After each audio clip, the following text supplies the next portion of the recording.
Okay, straight to the point. Today, we'll be reviewing the latest interaction of Governor Alex Otti with the media, which held on Friday.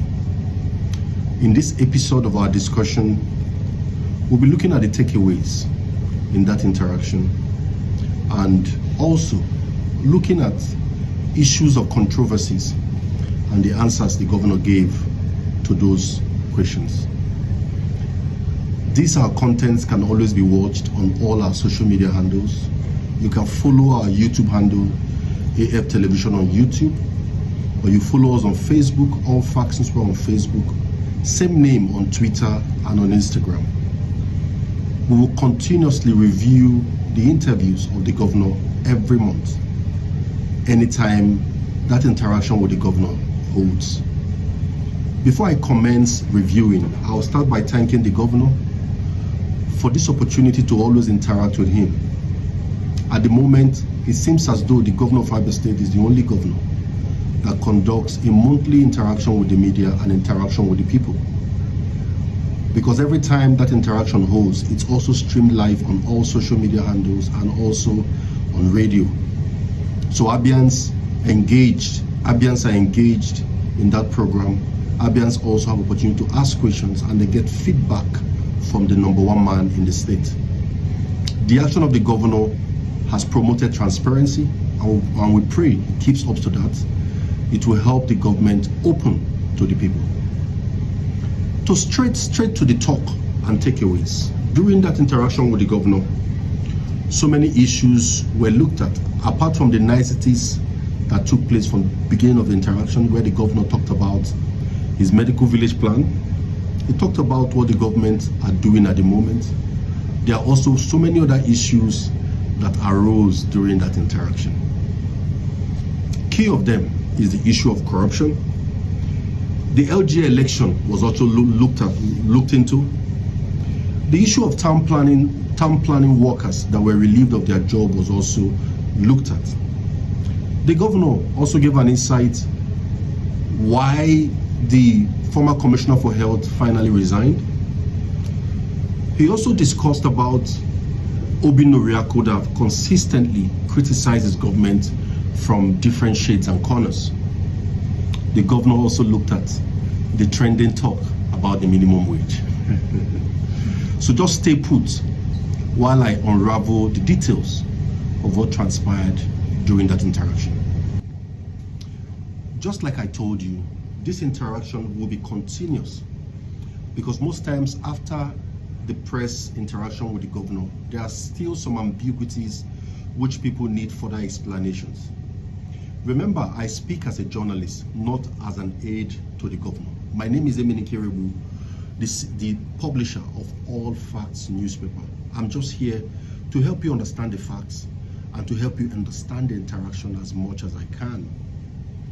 One of the key campaign points of the governor during his campaign was the establishment of a medical village. The governor talked about the transfer of wealth, which Nigerians are continuously doing by traveling abroad to get medical attention on different issues. He talked about the transfer of wealth to India and to other parts of the countries.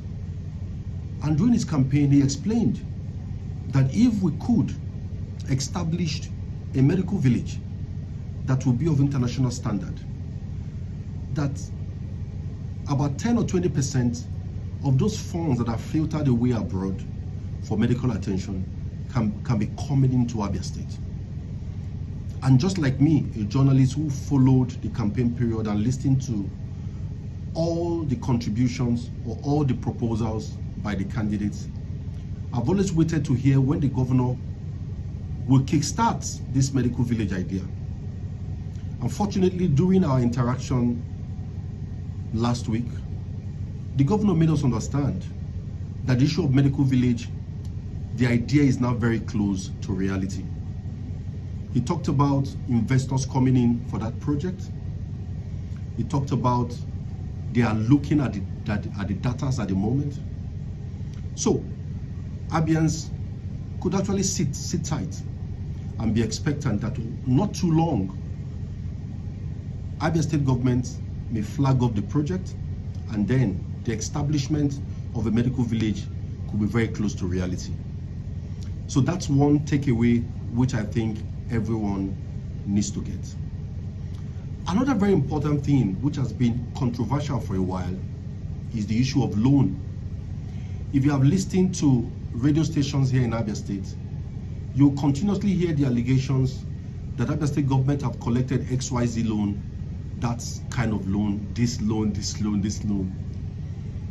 But over time, during these interactions, and also in our last interaction, which held on Friday, the governor insisted that his administration have not collected any loan from any organization.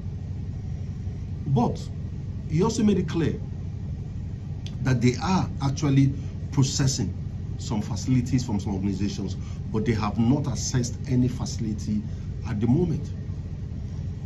I think this particular statement would rest a lot of rumors. This particular statement will rest a lot of allegations. Allegations that the state government have collected so many loans. The governor made it plain and clear that they have not collected any loan. But again, as a journalist, and I know the challenge of loans, both as a nation in Nigeria and our state, the past administration collected so much loans. And we know that most of those loans were not really applied to affect the life of the people directly. So I want to advise as a journalist, and as one that is very exposed in what's happening in and around the country and here in Abia State, that the state government must be very careful about collecting loans. They must make sure that any loan they collect is loan that will directly affect the life of the people in terms of infrastructure. They should not collect loan for, what do they call it, paying of salaries. They should not collect loans for niceties. They should collect loan for infrastructures that people can always look at and say, the loan, XYZ loan, was collected for this infrastructure. So that people will always point out to those great achievements which government have achieved with loan. I thank God that the governor is a banker. He's an experienced banker. So I believe he has a good knowledge of what loans can be to the people and to the state. And I think with that volume of knowledge he has, he would know exactly when to collect loan and when not to collect loan. And even if a loan is collected, how to rightly apply those loans. And to make sure also that the repayment plans are very clear and clean for everybody to understand. You should also make sure, I expect him to know, what is the cost of that loan? Are they collecting the loan at a cost that will sink the state? The governor is a banker. So I can beat my chest and say he should know the right thing to do. Yes, just like I say, it's always very interesting to have those interactions with the governor, because those interactions, for me as an Abian, because I always tell people, before becoming a journalist, I am an Abian first. So, because I'm an Abian, it interests me to know what the governor's plans are for my state. And because I'm a journalist, I'm always inquisitive to ask questions to know exactly what the government wants to do next. So during that interaction, one other takeaway which a lot of journalists actually took away from that interaction is that the governor talked about corruption. He said his government will not entertain any form of corruption. A journalist asked the question, why salaries of some workers are being deducted? That it seems as though some of his workers are fingering those salaries. Not the kind of fingering that may be in your mind. This fingering means pilfering the salaries, trying to cut people's salary and put in their pockets. But the governor doubted that. The governor said he can't imagine how that can happen, considering that the process is automated. It's not hand payment, it is direct into your account. So he's skeptical. What are the possibility of people, of some of his team members cutting the salary of people and pocketing it? He said the chances are very low. But then that he will not tolerate any form of corruption within his government. And he asked for more proof. He asked the journalists to provide more proof for that so that he could take actions on that. You see, These kind of words give confidence to citizens like me. Lovers of Abia State like me, we want to hear our governor say that. And we do not just want to hear our governor say that. We want to see him take actions on corruption. We want to see him make sure that his government is very transparent, that the people will not see any form of corruption. And let me say something.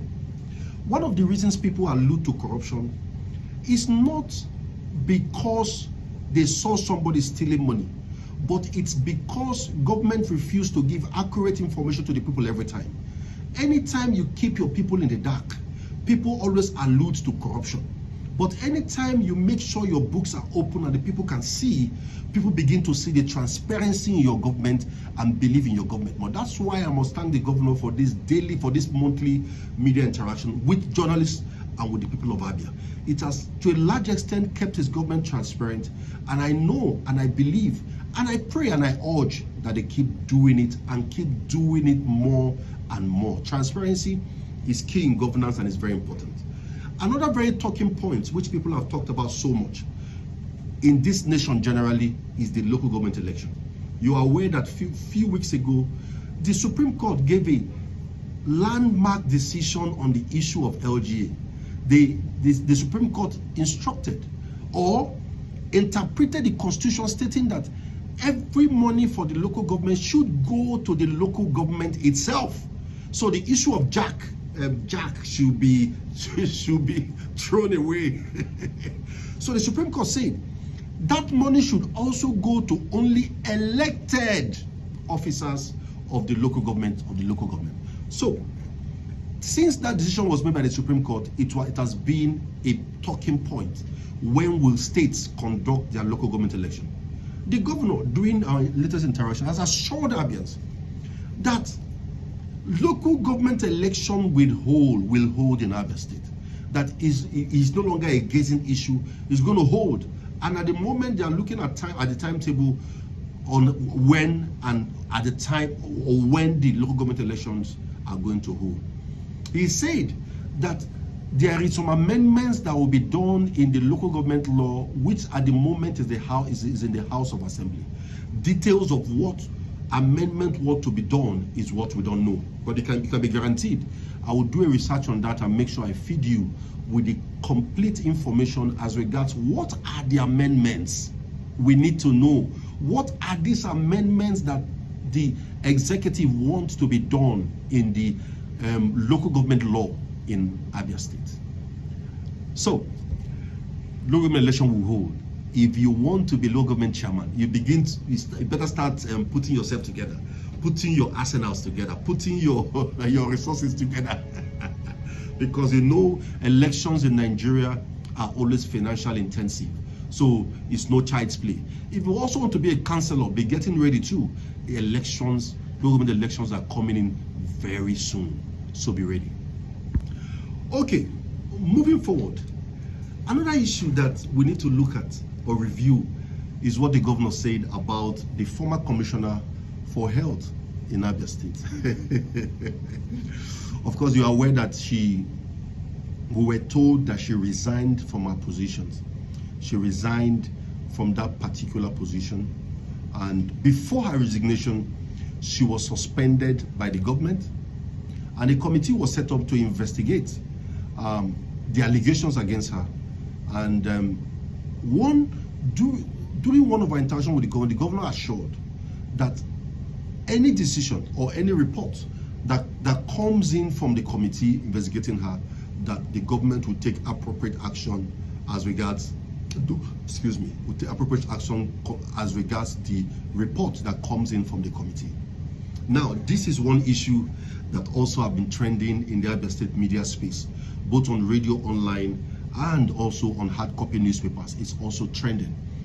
The issue is, has the committee brought in their report? What is the report saying? These are questions that people have asked. Yes, people are also of the opinion that since the government published the forensic report, that they will also like to see the committee report as to know exactly what are the positions of the committee on the investigation of the Commissioner of Health. But during that interaction, the governor made it open that the former Commissioner of Health was not involved in any financial malfeasance. That's what he said. Would the people believe? That's another answer for the people to give. So he said she did not commit any financial malfeasance, but that there were procedures which she should follow in doing her job, which she did not follow. And that those procedures were the issue, and she resigned her position as Commissioner of Health, and that's the point. So, just like I said earlier on, people are finding it hard to believe the governor on this particular issue.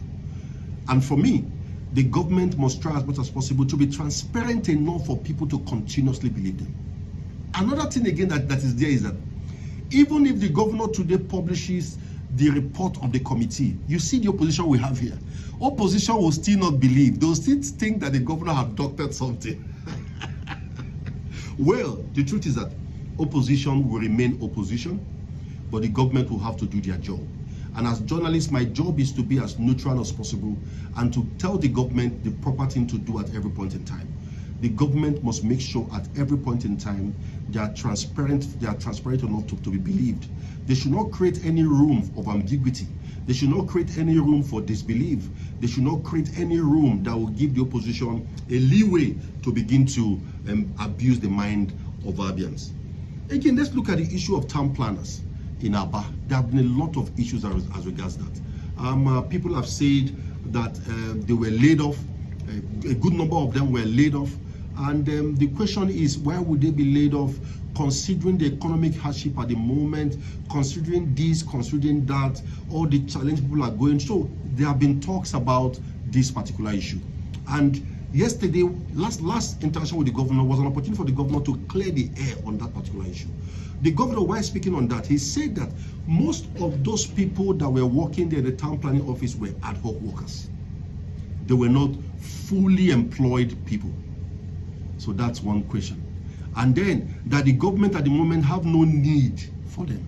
And that is why they were laid off. And that everybody was paid everything due to them before they were laid off.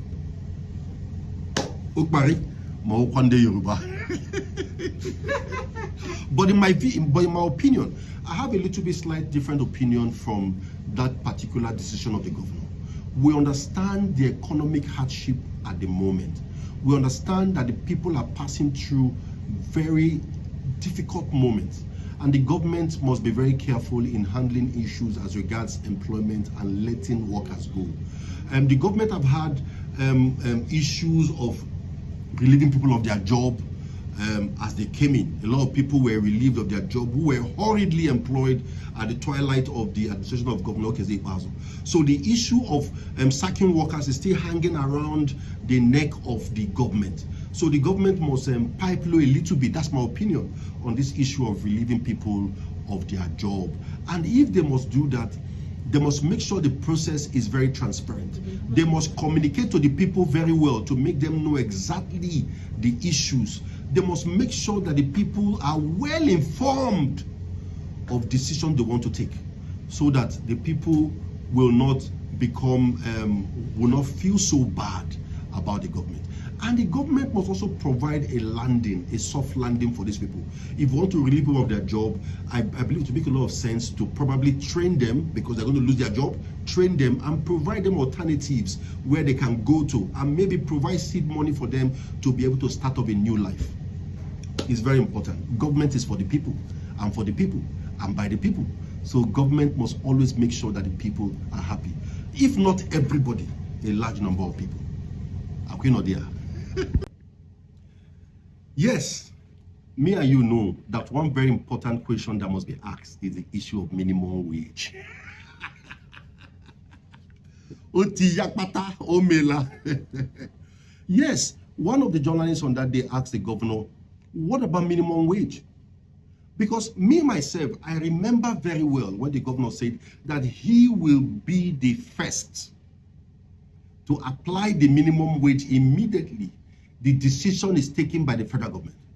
Boy. And the question is, when will the governor start paying the 70,000 minimum wage? Well, before I say my opinion on this issue, let me tell you what the governor said. The governor said that the government have no issue with paying minimum wage, but that there are things that are being negotiated, that a committee have been set up to look at these issues. You know, when you talk about minimum wage, apart from the lowest staffs that will pay minimum wage of 70,000, it will also cascade into every other person's salary upwards. So those things need to be discussed. I believe that's what the governor is coming from. The governor also said that there are some more details that the federal government is fixing up, is finalizing with NLC at the national level, that once they also do that, they will now look at that at the state. Okay. For me, the governor is making a lot of sense here. Let me tell us something as Abians and as Nigerians. For example, Abia State. The number of civil servants in Abia State are less than 15% of the total Abians. So, at the moment, Abia State spends close to about 40% of their income on meeting wages of civil servants and other workers in that bracket. 40%.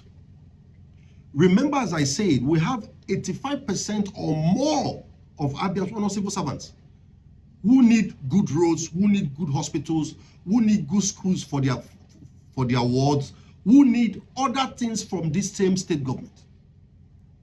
So, if the state government uses all their resources just to service civil servants, what will me, a businessman, achieve from the government? I know. So, for me, the government have to be very technical in this issue. They must make sure they meet civil servants halfway.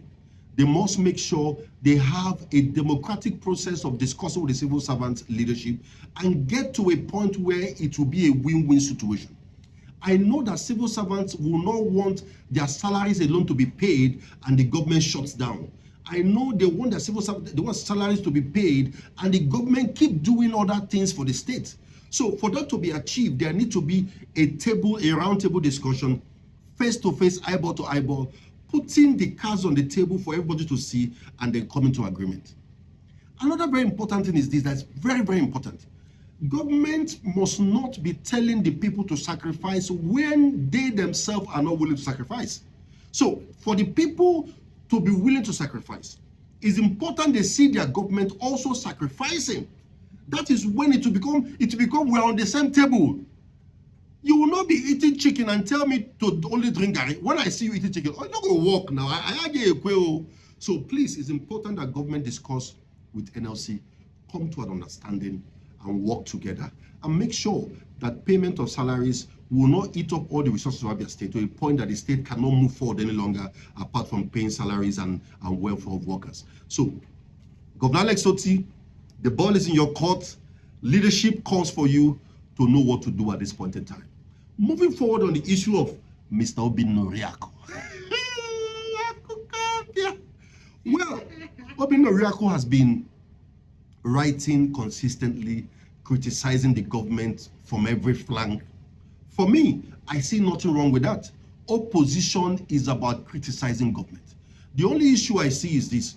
For me, the meaning of opposition is providing an alternative opinion or idea on anything you do not agree with. You know, so if you say the government is not doing well in XYZ, you have to make sure you provide your own alternative opinion, ZYP, so that the people themselves can look at your alternative opinion and begin to reason towards you being a better leader or better administrator in next election time. If you just criticize without providing alternative opinion, for me, it doesn't really make sense. It's just like just crying wolf when nothing really is happening. Now, you must not position yourself as though you are always there to criticize. Are there nothing the government is doing that is good? Say it. So Obinoriako has consistently criticized this government. Just like I said, it's not a bad idea. But I would love him to always provide alternative ideas to what the government is doing, so that the government also can see, okay, I think Obina's idea is correct. They can apply it. not always criticize. So the governor talked about Obi Noriaku. He did not talk about Obi Noriaku. He said that his policies is not to talk about his employees. The governor revealed that as at when he was First Bank, he was the person that employed Obi Noriaku. In fact, he interviewed Obi Noriaku before Obi Noriaku was taken in as a worker in First Bank and before he left the First Bank. He said he was not, he has a policy of not criticizing his workers. But Nnayiku Otti, I don't completely agree on that. Obi Noriaku is a citizen of Abia State. Whether you employed him when you were in bank or did not employ him when he was in bank, he has a position, he has a right to speak, just like any other person. So please, if he's saying something that needs you to respond and to correct, please do that. There's nothing wrong with that. Remember, my name is Emenike Rebu. I'm just here to bring you the takeaways from the interaction with the governor. You can follow us on all our social media handles. On YouTube, we are AF Television on YouTube. On Facebook, we are All Facts Newspaper on Facebook. We also have a handle they call AF News on Facebook. On Twitter and on Instagram, we're still All Facts Newspaper. Follow us on all our platforms and have a wonderful day. Share, comment. Let's see how to interact. God bless you.